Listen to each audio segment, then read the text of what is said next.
Now, I wet myself just by thinking about Omegle. If I could go back to that day, I would never go on Omegle. One day I turned on Omegle and got connected with a man wearing a zombie mask.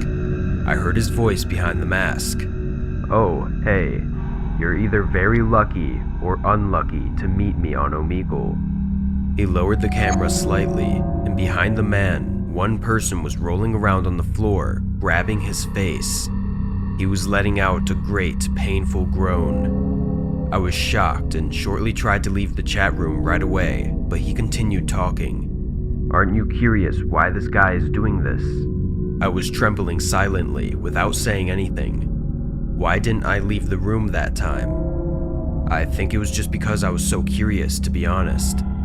He said, "My hobby is to turn on Omegle whenever I get bored and pick and kill one of the people I meet.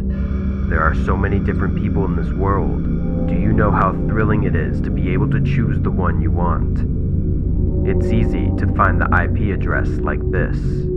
After a while, he started talking about the names of the streets near my house. I clamped my hands over my mouth in shock. Then he said, "I'm going to ask you a simple question from now on. If you answer correctly, I'll let you go. But if you answer incorrectly, you'll end up like this guy. So, let's begin. First question, why was this guy picked by me? Guess the answer." He pointed to the man groaning on the floor. I was perplexed. Then he said, "Oh yes, if you disconnect intentionally, your life will end too." I was thinking about how to get out of this situation. Thousands of thoughts popped into my head during that moment. At the time, my whole body started sweating, and he said, "Don't drag it on too long. I'm a type of person who gets very upset easily." I stammered. Did he make you angry?" He hit the desk and said, "Of course. When I took off the mask, this guy looked at my face and distorted his facial expression. I asked the guy how my face was like. Then he said, 'I'd rather die than live with a face like that.' And he laughed like it was really funny. After hearing that, I made up my mind to make him as he said." Then he slowly took off his mask. Under the mask, his face was severely crushed, as if all the skin had melted away. He continued talking.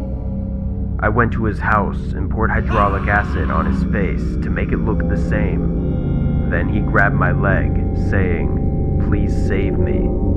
I said, 'Didn't you say that you would rather die than have a face like mine?' Then he rubbed his palms together and begged for forgiveness. I said to him, 'I will give you 3 days. Do what you said with your mouth.' And 3 days passed, but he didn't do anything. That's why I brought him here now, to kill him." How is it? Isn't it funny? I was shivering from top to bottom in shock and couldn't say anything more. Then he said, "Now, you tell me, how do you like my face?"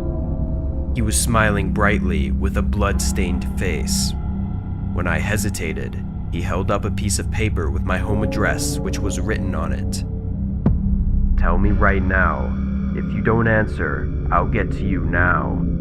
I said, I like your face." I really didn't know what to say. I thought it was the best option. Then he answered, "Oh yeah? So do you want to be just like my face?" I couldn't answer. Then he said, "Why? Don't you want to be like this? Why? You said you liked it." He started to freak out. Then he madly slammed the desk and kicked the man lying behind him. The man's moans of pain echoed through the room. My whole body started to tremble with fear like crazy. I didn't know what to do. He calmed down after a while and spoke to me. "I'll give you 3 days.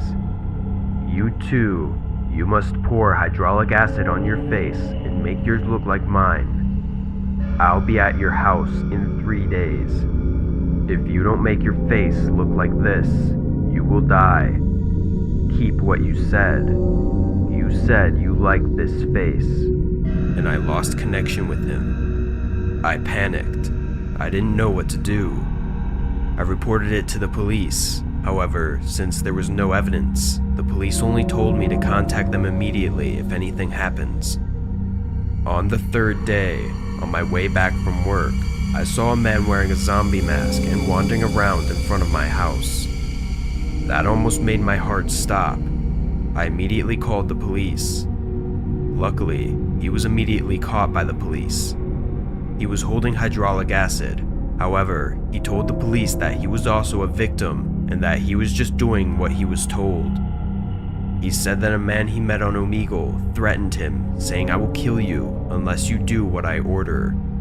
The police unmasked him, and he really wasn't the guy I met on Omegle. Since then, I live in great fear every day.